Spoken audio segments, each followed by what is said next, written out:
Hey everyone, Marty Becker here, owner and founder of Atlas Financial Strategies, coming to you today with another Atlas annuity strategy video. There's a lot of confusion about how annuities grow in value, so I wanted to give a quick and hopefully simplistic explanation of how that works. Quick disclaimer that this video is for educational purposes only and is in no way to be taken as tax or legal advice or to buy or sell any securities products. So annuities are insurance products. There are many kinds of annuities out there, but they can really be lumped into four different categories, which are SPIAs, MIGAs, multi-year guaranteed annuities, variable annuities, and then fixed indexed annuities. Now, SPIA stands for Single Premium Immediate Annuities and is designed for income purposes only. So they do not have an account value that has an opportunity for increase. They are strictly designed for guaranteed income. MIGAs, a multi-year guaranteed annuity, comes with a predetermined fixed interest rate. These operate just like a bank CD. It's a guaranteed amount of interest for a guaranteed amount of time. They're straightforward and there is no guesswork. And then there's variable annuities. Now, variable annuities are securities products that can only be sold by an advisor who holds a securities license and is governed by the SEC. A variable annuities premium is invested in sub-accounts and will rise and fall with the chosen investment. So it's really no different than having your money exposed to the risk of the stock market, except that you'll probably be paying a much higher fee for that. Now, fixed indexed annuities, or FIAs for short, are also insurance products that track a stock market index, like the S&P 500. But your money is not invested in the index itself. Annuity companies use call options to track the index of your choosing. By using a call option instead of investing your money directly in the index itself, the annuity company can protect your money from a market downturn and preserve your principal amount. So if you're unaware of how call options work, I made a video that explains not only what call options are, but how the annuity company sets your participation in the gains. You can view that video by clicking the link on the webpage you're viewing this on, or in the show notes if you're watching this on YouTube. So if the index loses value, i.e. the starting value is 100, and next year it drops to 90, then you would get a 0% return that year and all of your principal is protected. You cannot go backwards in a fixed indexed annuity due to a market downturn. However, if the index increases in value, then you are credited interest according to one of three crediting options: cap rates, participation rates, or spreads, or sometimes called index margins. So cap rates. A cap rate is exactly what it sounds like. It's a cap or a ceiling of how much interest you can earn on the index that you and your advisor decided to track. As an example, if you have a 5% cap rate and the index increases by 10%, you get 5% interest credited to your principal amount. And no, the annuity company does not keep the additional 5% growth for themselves. That is a huge misnomer in the industry, and I will refer back to the video I mentioned earlier for you to understand why that is. 2, participation rates. A participation rate, or a par rate for short, is a percentage of the gains that you will, quote, participate in from the increase of the chosen index. For example, if you have a 50% participation rate and the index increases by 10%, you get 5% interest credited to your principal amount. If you have a 150% participation rate and the index increases by 10%, you get 15% credited to your principal amount. So those types of participation rates do exist, and some are even higher. And that right there should tell you that the annuity company does not keep the difference between cap rates and index returns. Again, it has everything to do with the options cost of the chosen index that I review in pretty good detail in the aforementioned video. So find that link and watch that one too. So spreads are index margins. A spread, again, sometimes called an index margin, is a percentage set by the annuity company on individual indexes that you can choose to track. The way a spread works is you would receive all of the returns above the set spread percentage.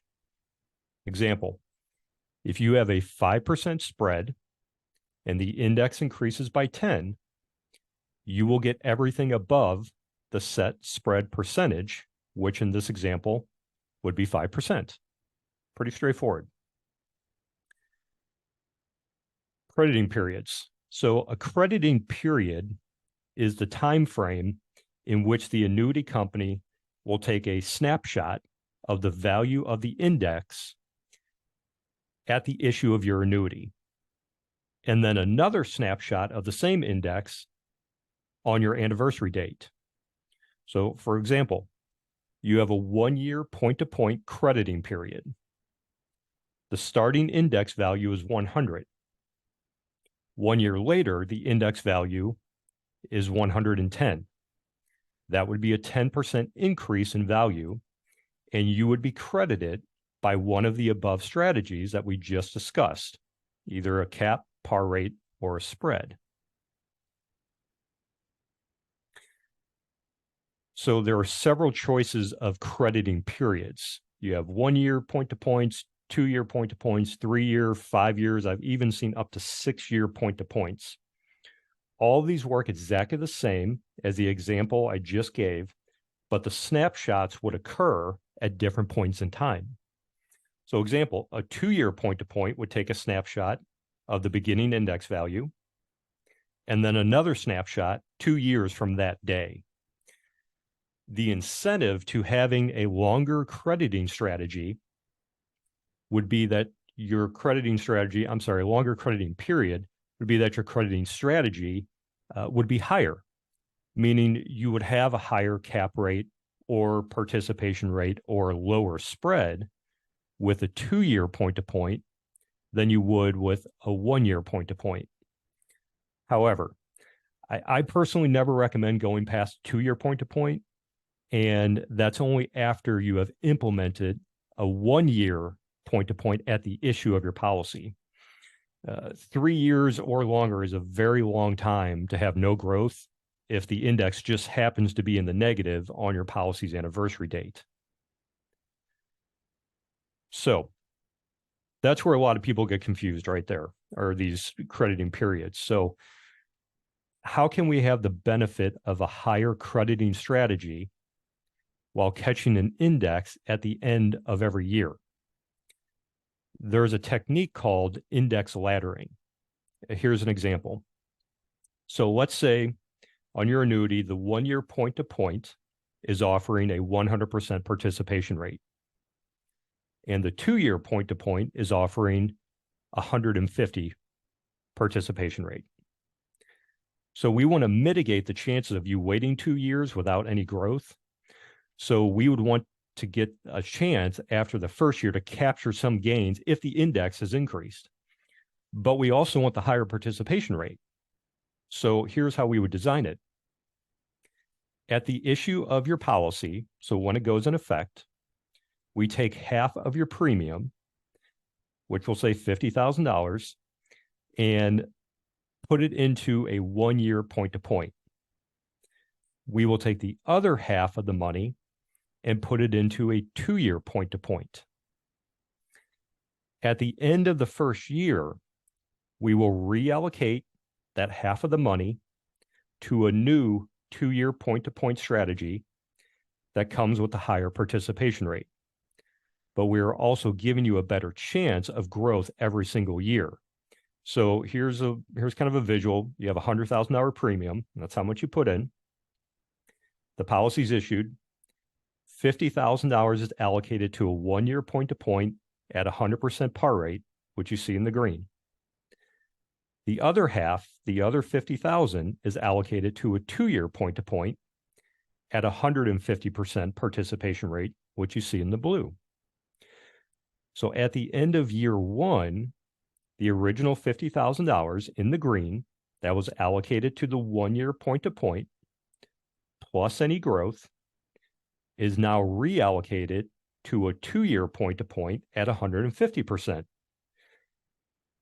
And now we will be credited at the end of years 3, 5, 7, and 9 for that half of the money.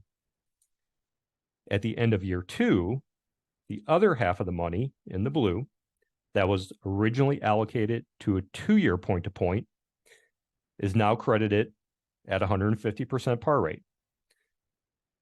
That $50,000 plus any growth stays in the original 2-year point-to-point for higher growth opportunity and will now be credited at the end of years 4, 6, 8, and 10, and so on and so on.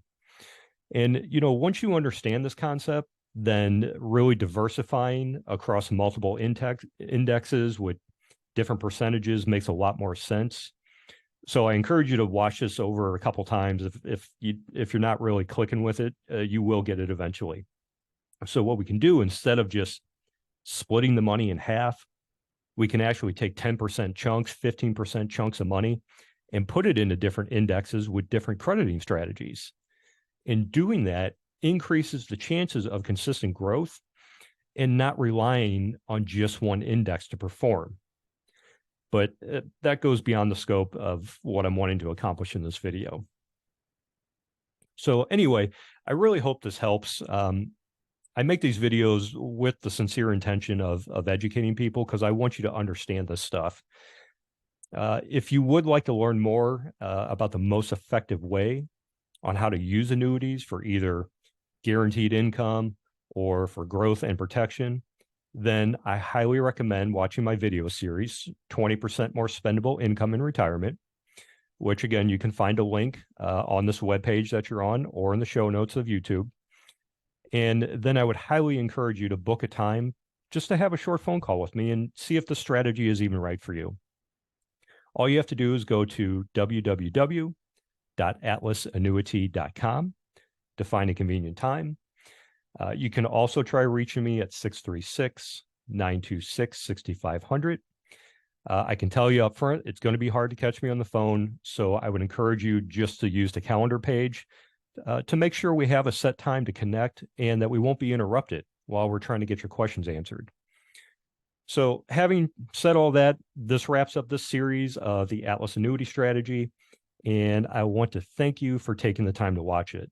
Again, this is Marty Becker, and I wish you all the best in your financial education.